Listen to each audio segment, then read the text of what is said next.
Hello, everybody. Welcome to the Why Ukraine live stream. Hopefully, it didn't cut me off again that time. Everybody's here. Isa, I have not seen you in a while. It's been a hot minute. It's great to see you all here. Shere Khan, Ronnie, Catherine, Bell, Real Dave Seaman, Mary, of course, Blonde Bombshiller. Thank you for coming. And JPH, good to see another Australian here. You and Catherine ought to talk. Yeah, so this is what we're looking at right now, guys. This is the situation. It's as I was talking about last week. You know,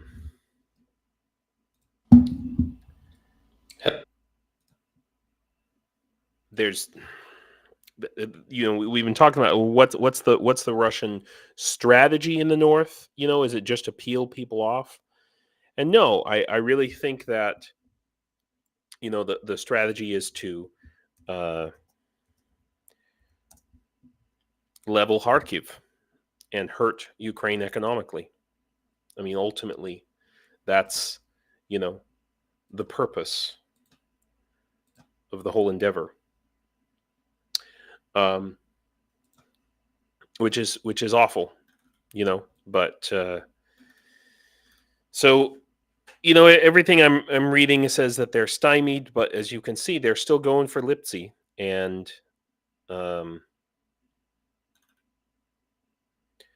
this, they're creeping closer.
Hello, everybody.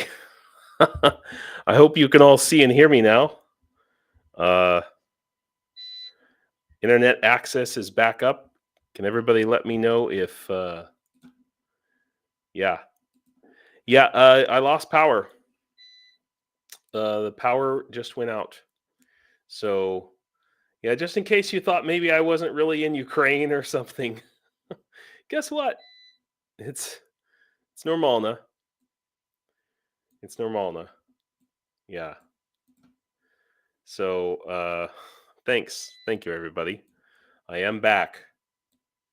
But yeah, so this will be a little bit shorter stream unless unless unless the power comes back on, which sometimes it does. We never know here. Um, yeah. So that is the situation, and it's variously all across Ukraine, essentially. Um, we have this issue.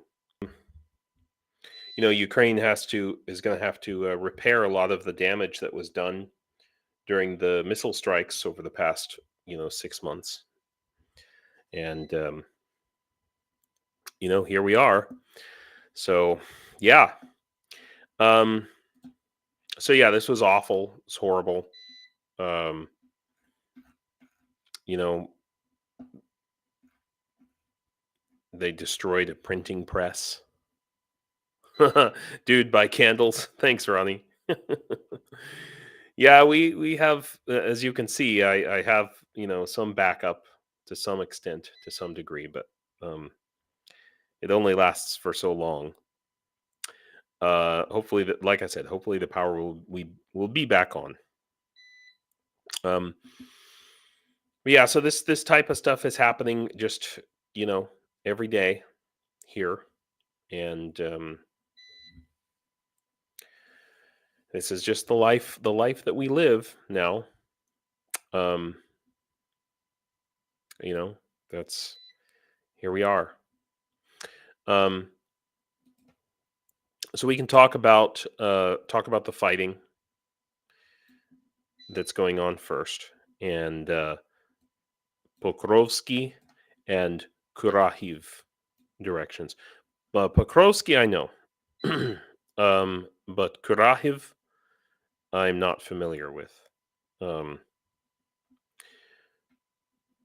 So we can take a look at the map, and I mean, you guys get these updates from countless others, I'm sure, but I when I my problem is that when I yeah, thank you, Shahar. I can't run a computer on candles, right? My problem is that when I know things, I don't feel like I want to talk about things that I know. But this area right here is a real concern, because like I said before, like I said last week, this is cutting off the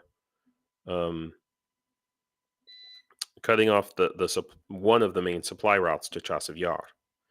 And if they can do that, if they can get fire control over this road right here, and you can see there's a road going straight down. So this town right here, Novo Alexandrivka, a little tiny little town, probably a few hundred people, and this is going to become a major battleground. It's a really a deep concern, and this town down here secondarily as well. Now, as we know, the Russians have lost a lot of people here. This is just a total killing field, and it looks to me as if they finally figured out that, we actually need to go around these lakes. It was really ridiculous that they were basically attacking right up the middle here, and so this is the last few weeks, So it looks like the orcs do learn slowly, but they learn. Okay, so here's Kurahivka, right here. This is this area right here. So this is west of Donetsk, and as far as it's not any. I doubt that it's a particularly strategic area. Anyway, these are the things that are happening.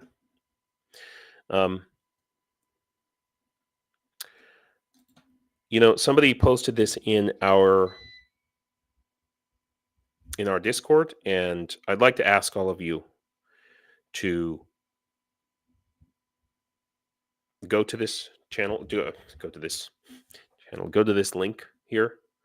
I'm gonna post the link in our chat right now, and I know it's a ridiculously long link here, but so this is a petition.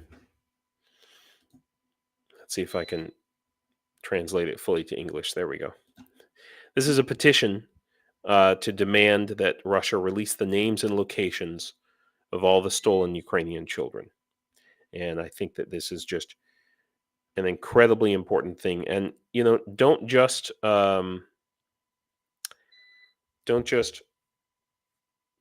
sign your name to the petition. Share this with other people, because I think that most Americans have no idea that this is happening. No idea that this is even a thing at all.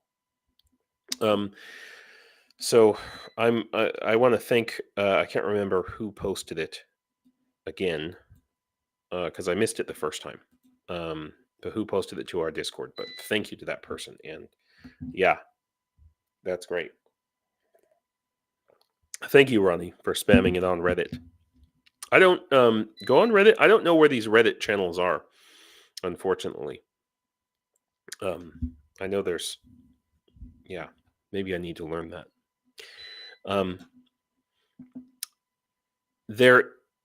I saw a video today that I just cannot recommend to you enough. I listened to, and it's this one right here. So this is the Kyiv Independent, and it's running at pretty low res here. Let's see if we can bring that up a little bit. I'm not going to play it for you because it's 36 minutes.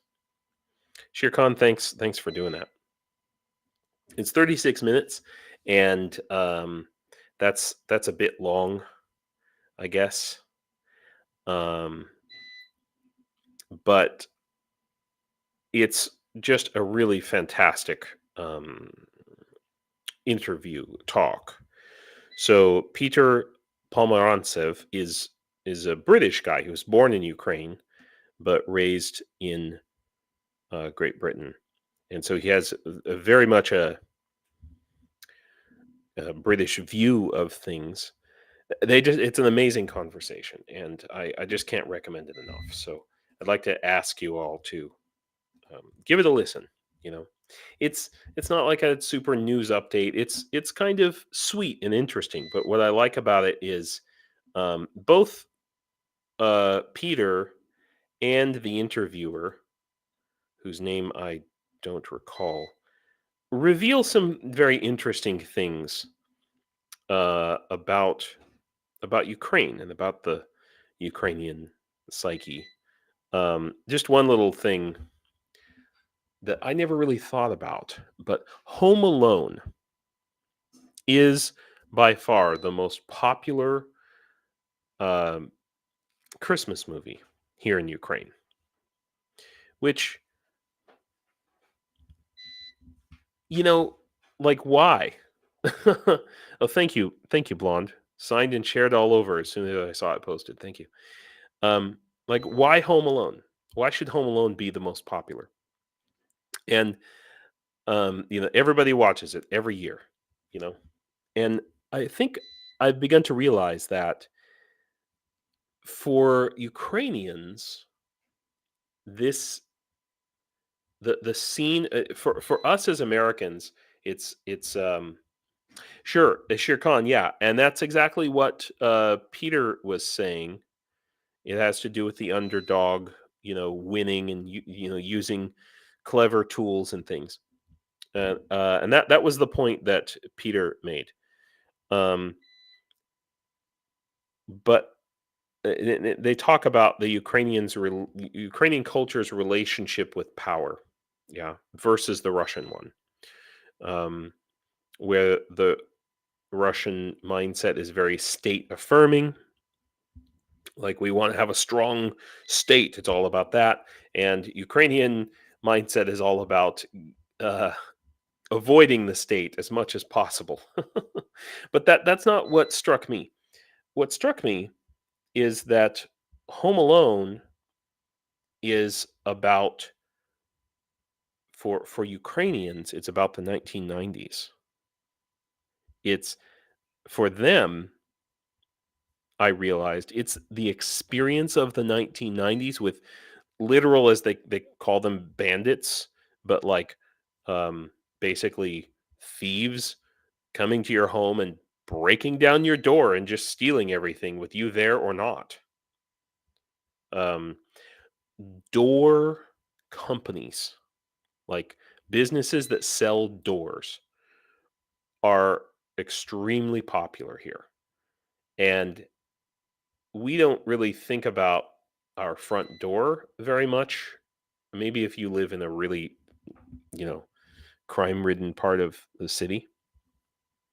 But most Americans, I would say, um, don't feel like they might put a lot of locks on the door if they live in a bad part of town, but they don't feel like they have to have a door that's literally a fortress. I swear to God, Ukrainians, and most of them live in apartments, but even the ones who live in just regular houses, their front doors are like these beefy things. It's like they took the panel off a tank or something, you know. Salt to the Red Earth. Thanks for coming. It's all good. It's all good. There's a couple of things I forgot to do. I should have a checklist, and I kind of do, but today, oof. Okay, you didn't see that. I apologize if I doxed anyone. Oh my gosh. That's the problem with having too many windows open.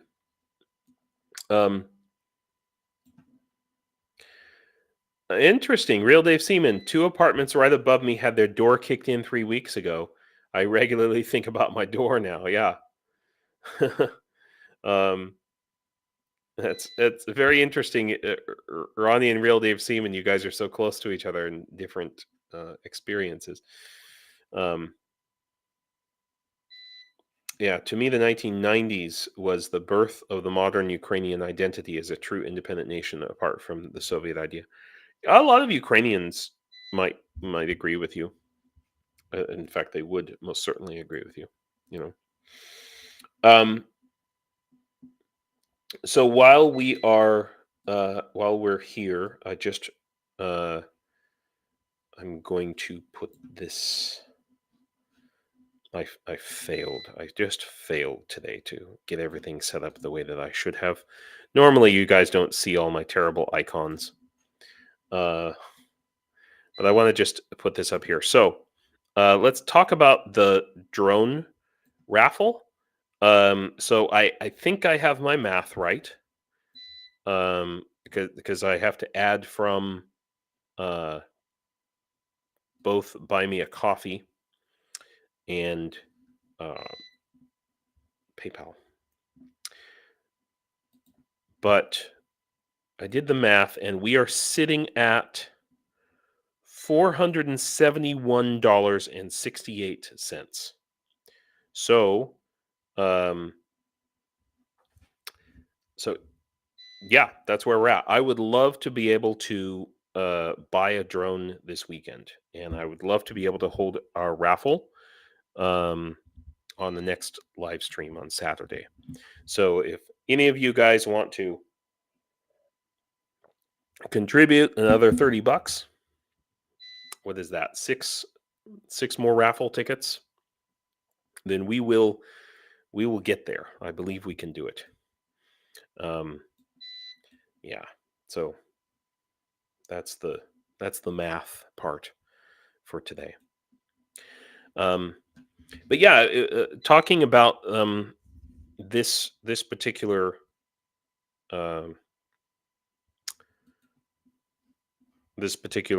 interview was just very, very revealing, and I just want to recommend all of you to watch it. Okay. I also want to do a little shout out here to this guy who I haven't watched all of his videos, but they have been popping up, and I don't know who he is yet. But I watched a video today. This is a very interesting fortified the video shoreline here. where he's talking about the possibility of Ukrainians making a river crossing, doing a river assault, and he's put forward that he thinks that Ukraine's going to cross the Dnipro in 2024. I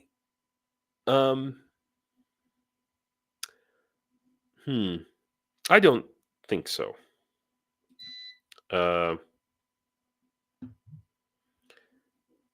I think that that's a bit ambitious, but he does, and I don't know where he got this article from, but he. So by the way, so the video is here. I'll post the link there, and so this is Ukrainians doing a naval beach landing exercise. Hey, Paul, what's going on, man? Have you gotten your stuff yet? your winnings? I hope so. UTV and Ham got his T-shirt that he ordered, so I hope that you have good news soon. Yeah, so it's just a very very interesting little thing he goes into. These are just pictures of the different assault vessels that have been given to Ukraine. So kind of like river assault vessels, and so Ukraine has been doing this river assault or beach assault training, and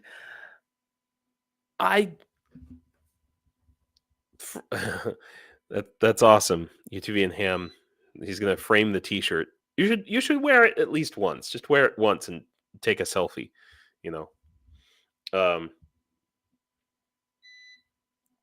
So it's just a very interesting picture here of the Ukrainians conducting this training, and I like SkruffyTalez out his SkruffyTalez the Warzone, and he has a lot of really good stuff on there, a lot of really interesting things, but I differ with him on this. Really an ad? Go away. I differ with him on this. First of all, I don't think Ukraine's going to be ready in 2024. It'd be awesome. Oh, cool. UTV and Ham, you took a pic and posted it on Facebook. Cool. Awesome. Well, feel free to post it to our Discord. Anyway, so let's I'm curious what you guys think here. Do you think that, if you look at this training that they're going through, first of all, it's during the day, not at night. JPH, that'll do it.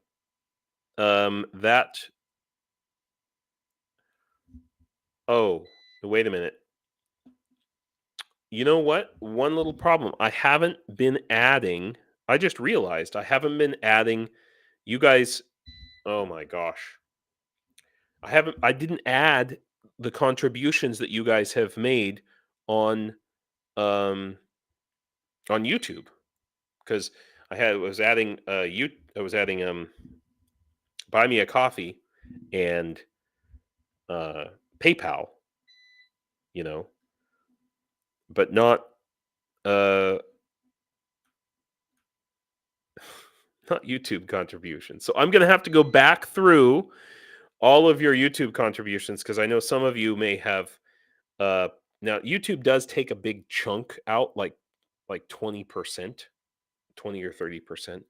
But it's fine, JPH. I think that once I go in and I add that, your YouTube contributions, guys, I think we'll be there. Because yeah. Yeah. Yeah, Real Dave Seaman, yes, we have that. We have a prize for the raffle, and I will announce that on Saturday when we hold the when we hold the raffle, when we declare the winner. Yeah, Bell, that's right. Get the frame for the painting ready for sure, because we are doing this, man, for reals. So yeah, talking about this training, you're right. Somebody said, Night, yeah, Shere Khan. Night doesn't make a good photo op. Exactly. You know, this makes me think that, well, SkruffyTalez here, his theory, which he talks about here, is that they're most likely to, if when they do an assault, and I do think that they will. I think it'll be in 2025. I hope it'll be in 2025, not 2026. But he's not the only person who's talking about the Ukrainians assaulting across the Kinburn Spit and taking this essentially peninsula, if you want to call it, the far western. And I disagree. I strongly disagree. And then others have posited the idea of Ukraine trying to make an assault directly on Crimea, going straight across, I guess, from Odessa straight across, and I know that, small assaults, marine assaults have been attempted multiple times, and they've been entirely unsuccessful, largely. I mean, there have been like a few, exactly. And I think that's what we're seeing. So Salt of the Red Earth, you said Ukraine has Marines now, started training in the West last year. Yeah. But so the theory here is that Ukraine has control over the Black Sea now, and they're going to have F-16 fighter jets, and they're going to be able to do all of this. I don't see that. I don't see that. I think instead, and yeah, we're 30 minutes in. I can talk about this. I think that as I've said before, I think that the Ukrainians are going to cross here in this area. So north of Kakhovka, I think they're going to cross the Dnipro. And if you think about it, that makes a lot of sense, because this distance here, right? So from I guess I can use a ruler, can't I? So from Kakhovka, and there's actually a road that goes straight down. So from Kakhovka to right there, that is what they need to cut off. Okay. If they can cut that off, I think that, and make kind of like just a big wedge and cut off from here to here as well. This area right here is the most sensitive. These forces will crumble, will just crumble. And this is, allegedly a map of the deployment of Russian forces. Each of these represents some kind of a unit, a brigade, company, something of that nature. Look at how few units are spread out. So this unit, whatever it is here, is the 10th Separate Special Purpose Brigade. Okay. They're not just in that one area, they're spread out in observation posts all the way along the river here. And the same is true. I mean, they're spread very, very thin. And yeah, I think that doing assaults down in Kherson and trying to cross the river here is crazy. It's crazy, or even cranky. I don't know. I'm beating a dead horse, but that's what I think.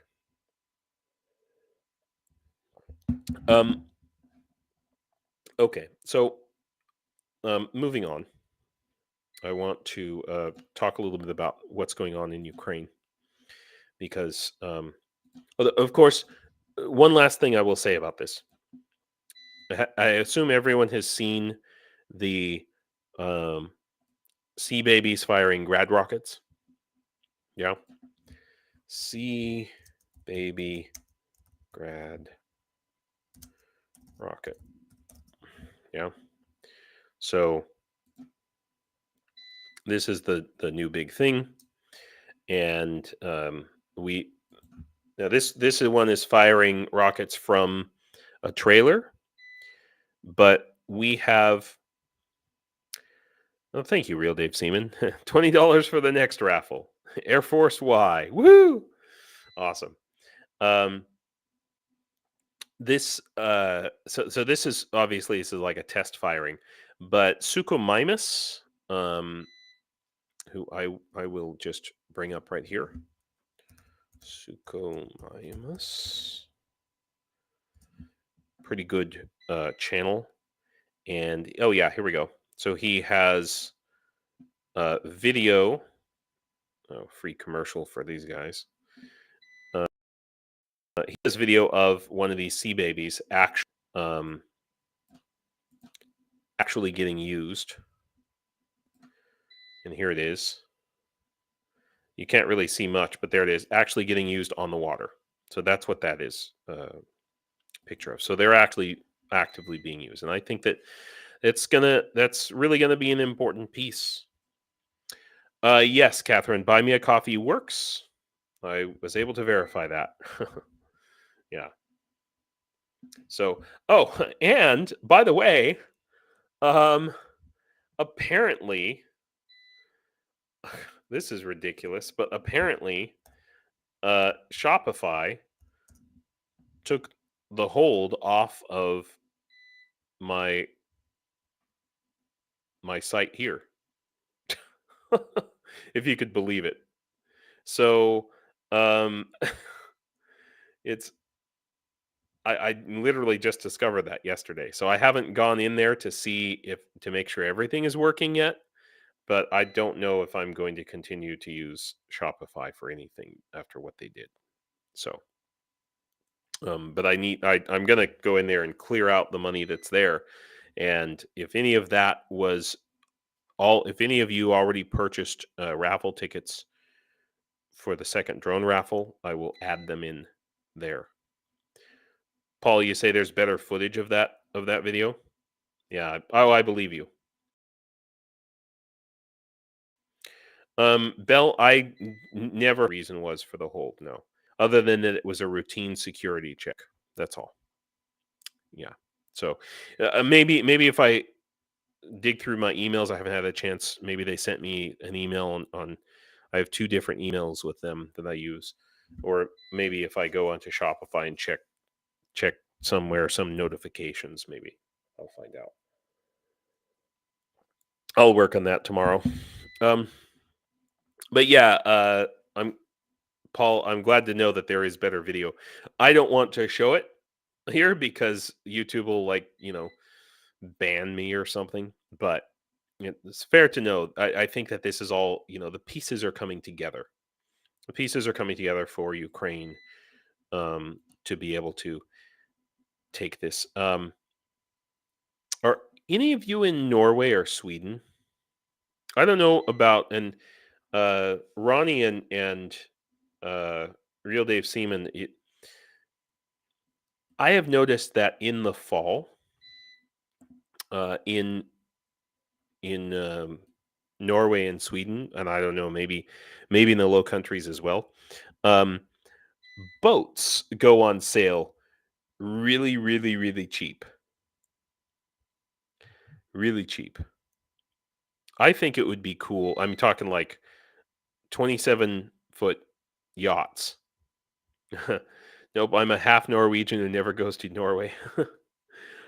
So I'm talking like 27-foot, mini yachts, I guess you'd call them, that you can buy. If I've seen them as low as €1,000, but €4,000 is not uncommon. I think it would be really cool. I'm not saying I'm going to do it. I don't have the wherewithal, but to do kind of a NAFO 69th Sniffing Brigade for watercraft, because I mean, any sort of a watercraft. Yeah, Ronnie, I think that's what it is, because like September, November, maybe it's, yeah. Oh, lemon. Yeah, okay, it's true in Sweden. Yeah, it's time to get them certified, or it's end of the summer season, and if you kind of been rethinking your boat decisions, anyway, it would be a good time, like September. $1,000 for the boat and 3,000 for the beers. Yeah, pretty much.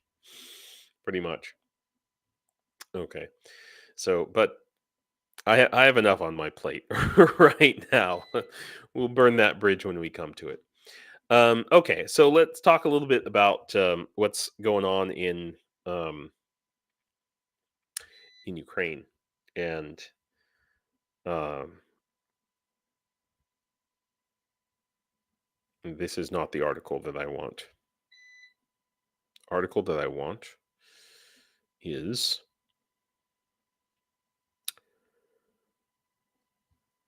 aha.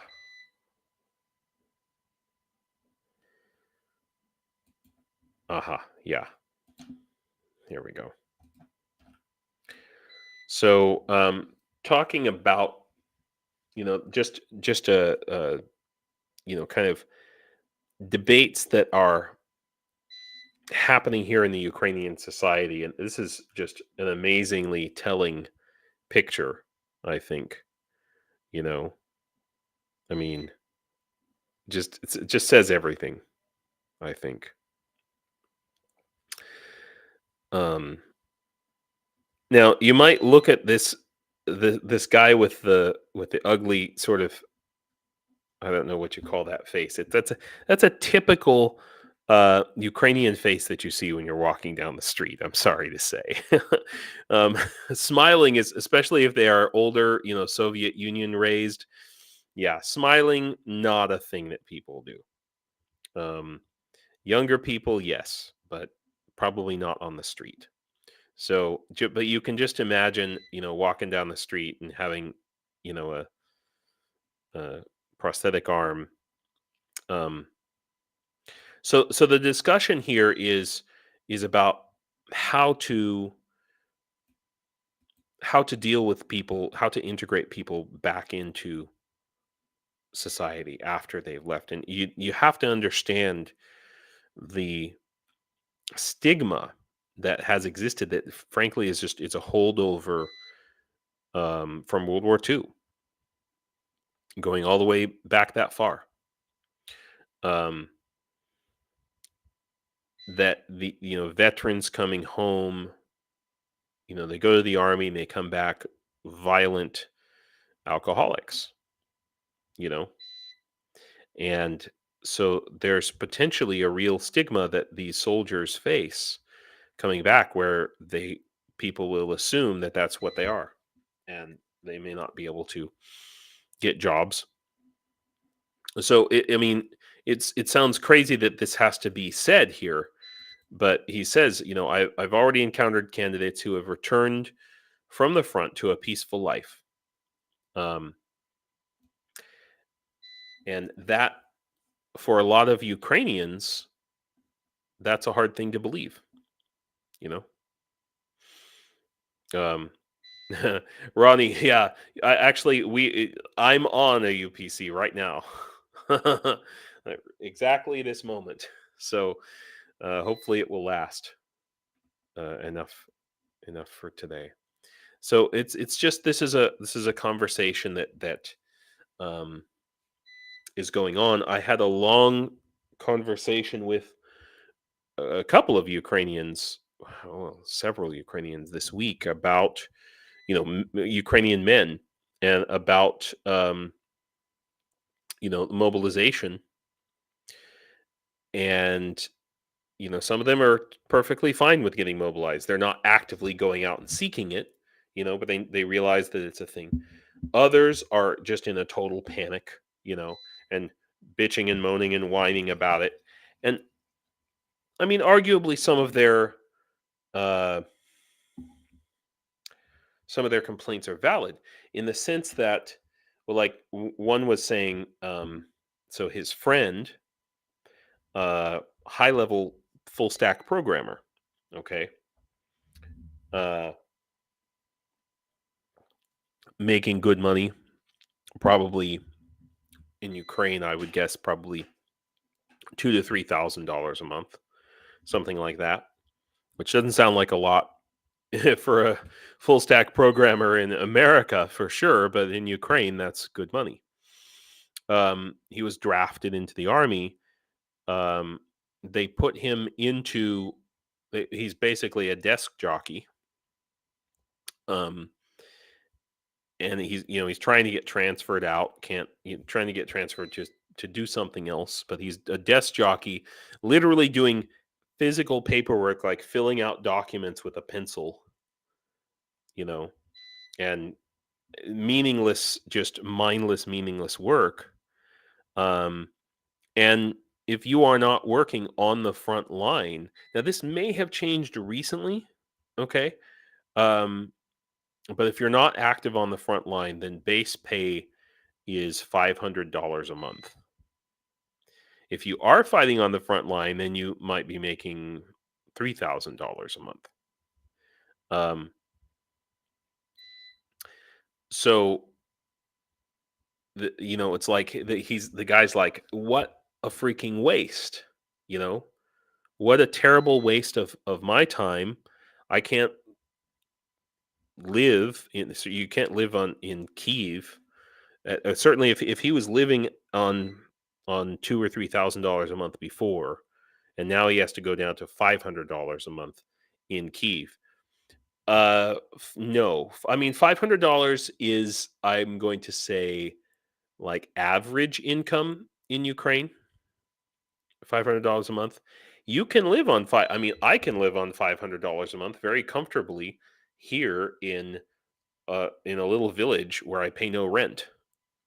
You know, um, but if you're going to live in Kiev, and you imagine he already has an apartment, he's probably paying for that. Not everyone has to pay for their apartment. If their family received it in Soviet times, then they just probably have it. Bell, you said the desk jockey is probably better than the trenches for someone who works in IT. Yeah, yeah. And lots of guys, lots of IT guys are trying to you know get into jobs like that, but you can imagine just it's not even about like this one particular person's feelings. It's about sounds like a place for retirement, but we need more climate change. That's funny. um no, I know a number of Americans who basically came here with their pension, and maybe it's like 1,500 a month or something, and they're able to live very well, much better than they would in America, for sure. So, um, but the real issue, it's not about this guy's feelings and that he's angry that, no, it's about the fact that that's a terrible waste of, like, a high-level full-stack programmer ought to be, freaking writing programs to help the military. Like, they need a lot of different things, software-wise. They need to upgrade. They need freaking countless apps that could be written for all sorts of different things. So it shows you the failings, unfortunately. That Ronnie, that's a good question. Where did the Russian IT guys flee to? Yeah, I mean, frankly, Georgia, a lot of them, the EU, Canada. If you guys watch the YouTube channel, the Russian dude, he's an IT guy from Russia. He didn't flee because of the war, but I also know a lot of Ukrainian IT guys who can never go back to Ukraine, and it makes me angry that they don't want to go back and serve their country. But I have to. I can't argue with their argument that like Real Dave Seaman, what should our EU countries do if Ukraine asks us to send the men back for the draft? And that's already a discussion that's happening, and it's something that I don't have an easy answer to that. I think that, to be honest, I think that if you're a Ukrainian and you're outside the country, man or woman, you should pay. You should pay something extra. And I think that rather than trying to arrest people, Ukrainians in EU countries who might be draft dodgers, EU countries could assist in collecting like an extra tax from them. I think that with a lot of these, I've said this before many, many times, with these, IT guys in Kyiv who are afraid to join the army. They're not afraid to contribute to their country, though, and there's many ways that they still could, if the Ministry of Defense and if the Kyiv government, salt of the red earth, pay another 10% in taxes to Ukraine. Sure. Now, but a lot of people in Ukraine don't like that, because then they're saying, hey, the rich just pay. If you're rich, you can just, pay a little extra and let the poor people die. So there's that side to it too. So what I was saying is that I've been saying this for a while, that we need a network where a guy can sit in Kyiv on his sofa for a couple hours a day and control a drone down here in Kherson or wherever, and that's ultimately what needs to happen. Like, who was it a couple live streams ago? We talked about the U.S. Chair Force. Paul, that's interesting. There are teams of Russian programmers working for American banks in Singapore, Texas, Dubai, and Delhi. Yeah. And who's to say? I mean, I'm sure most of those guys are not going to be like KGB agents, and some of them are probably against this war and anti-Putin, and that's why they're outside of the country. But I want to bring up this. Right. So this is part of the this is part of the discussion that's going on. So the cabinet of ministers excluded the mention of the military from the decree regulating dismissal from service due to family circumstances. This is a little bit strange here. The government excluded the mention of military personnel from the resolution on approval of the list of family circumstances and other valid reasons that may be the basis for the dismissal of citizens from military service and from the rank and file of personnel. So it says, thus, the category of military personnel is excluded from said resolution, and the list of family circumstances, which it's so. So they're struggling to, and the politicians are afraid, reasonably so, because the Ukrainian populace is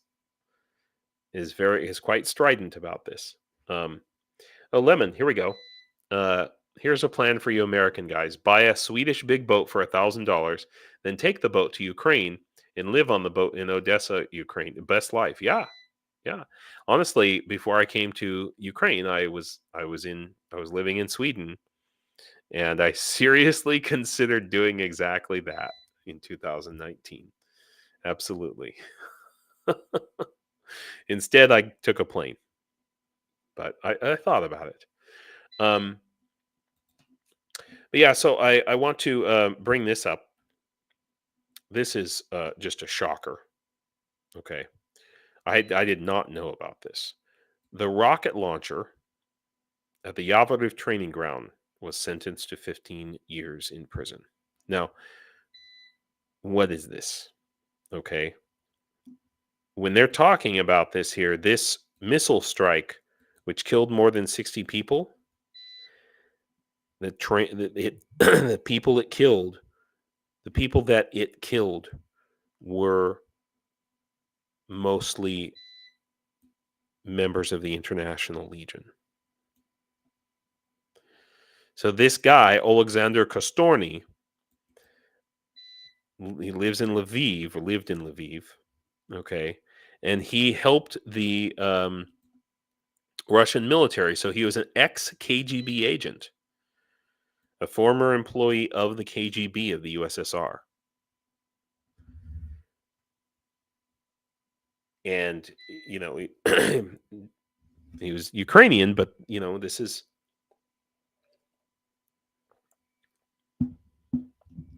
Now, but the fact that he only got 15 years, I understand he's 73, he's going to die in jail. But can you imagine?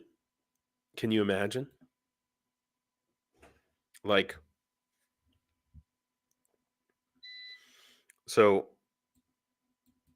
through Telegram and Messenger, he sent a map scheme of the Davydov military training ground, which depicted the location of the military towns of the International Peacekeeping and Security Center.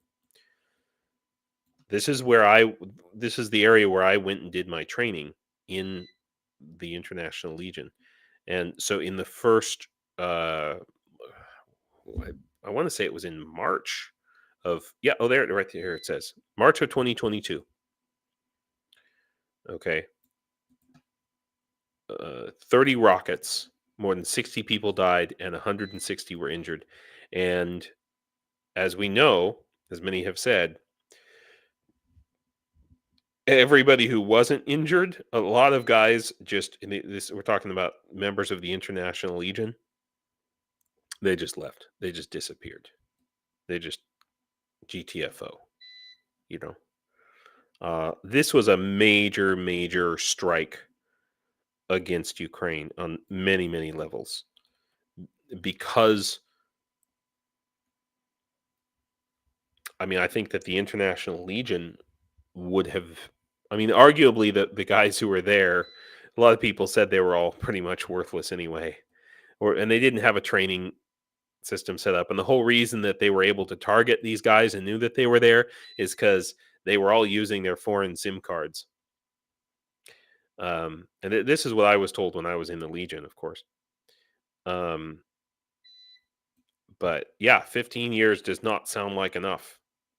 You know, it's really Yavoriv. If you want to know where Yavoriv is, it's in the far west of Ukraine.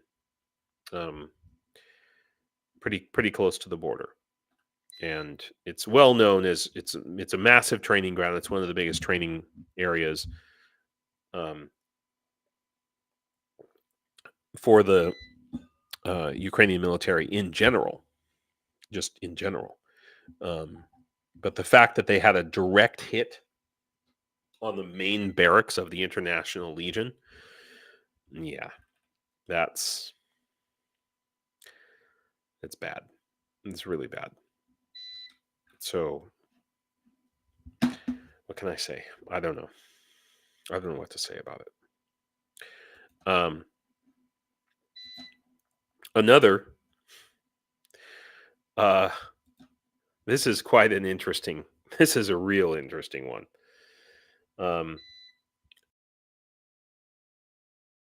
Oh, SkruffyTalez, the Warzone. Thanks for coming. Oh, yeah. Right. And that is the question. I agree with you. So SkruffyTalez said, on a location of a potential Ukrainian amphibious assault, if it is done north of the Kakhovka Dam, can Ukraine get heavy equipment across since the river is more marshy at the moment? Or that's what I've understood. Yes. And also consider that. So this area here, what used to be the lake bed, is probably still kind of muddy and soft. But this down here, I don't know the geography all that well. But this might be like kind of bluffs, higher bluffs, and I'm not sure how many good landing areas there would be in that area. But thanks for coming, Scruffy.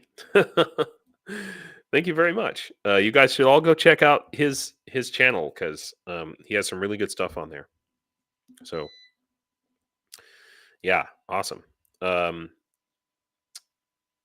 much more power? Okay, I have no power, so I have to think about what more I'm going to talk about today, and I need to. Let's see. So we talked about, yes. All right. So I wanted to talk because this is a real shocker to me. Okay, so this guy, he's the guard of a Russian torture chamber. So understand that in the occupied territories, like Kherson and even these green areas here. Remember, they were occupied for months and months, and then they were liberated. But what the Russians did was they got collaborators to act as, and sometimes it would be like the local police who would stand outside as guards of the torture chambers, and so they would clearly have to listen to all the torturing that was happening.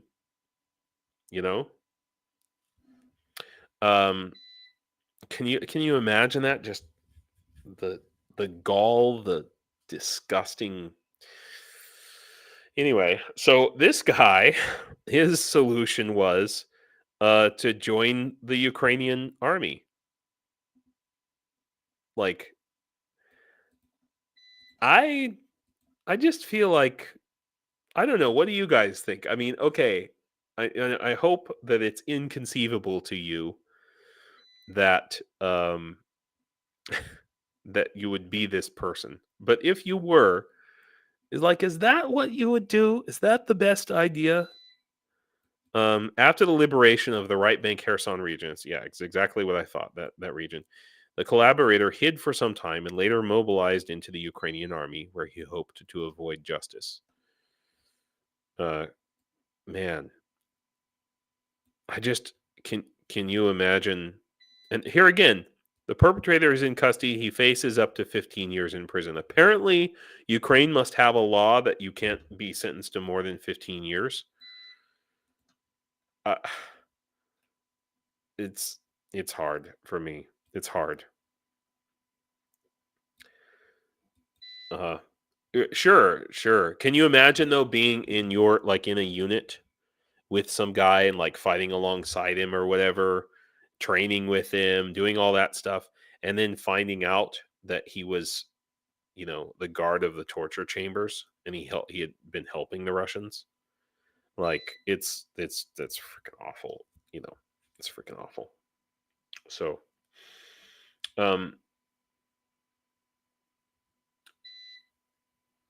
yeah, okay. I want to talk about just a couple things here. Just a couple more things, and because I feel like, yeah, okay, my computer's going to die, guys. All right, let's end on a good note. Yeah.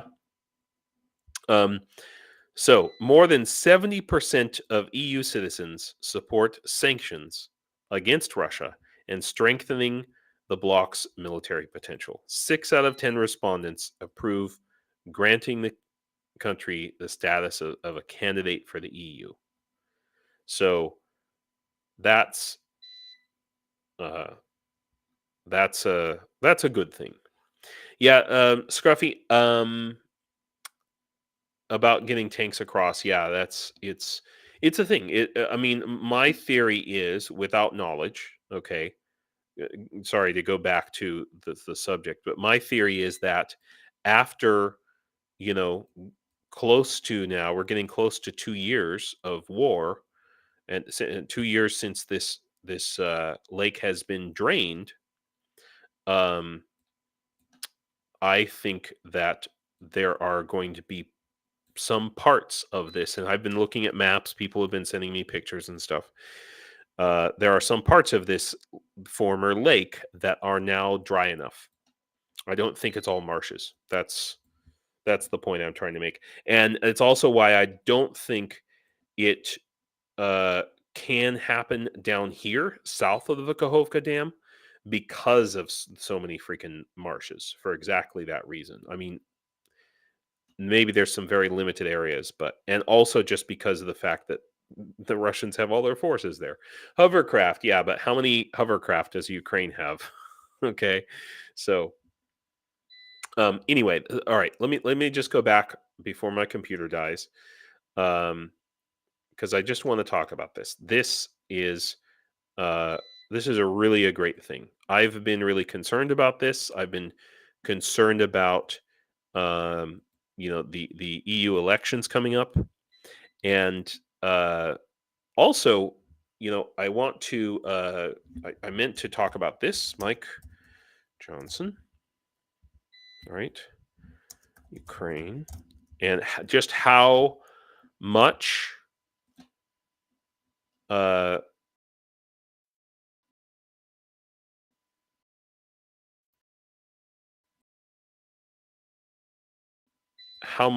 Republicans have turned around. You know, so I think that they finally figured out. Shahar, it's past 2 years, yeah, right. But I think that they finally figured out, the Republicans did, that at least a plurality, if not a majority, of Republicans, not just Americans, but Republicans, support Ukraine, and supporting Ukraine is a election winning proposition.